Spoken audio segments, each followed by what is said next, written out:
est ici à Nilvange, le lieu d'implantation du futur béguinage qu'on voit ici en photo.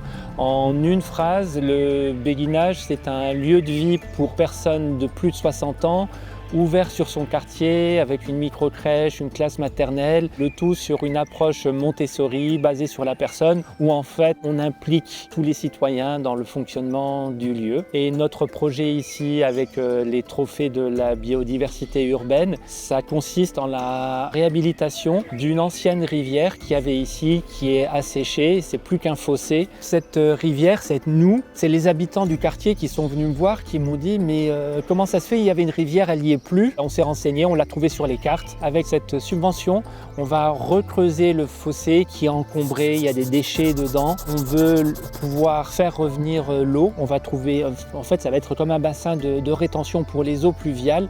Et puis à terme, peut-être aussi les eaux de source. On va réintroduire des batraciens, des espèces aussi végétales qui permettent la filtration naturelle de l'eau. Voilà. Et puis après, on veut pouvoir emmener les écoles primaires ou maternelles du quartier pour venir voir les batraciens, les crapauds et autres oiseaux qui viennent nicher là. Bien qu'on soit en ville, il y a toute une faune et une flore qui existent et que nous, on doit soutenir pour l'intérêt de tous.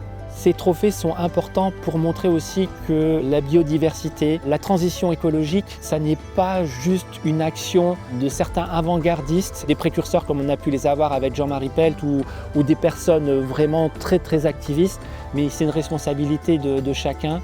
Et ce que font le Parc Sainte-Croix et Metz Mécènes Solidaires en créant ces trophées, c'est de donner une couverture et une ouverture grand public à un thème qui nous touche tous.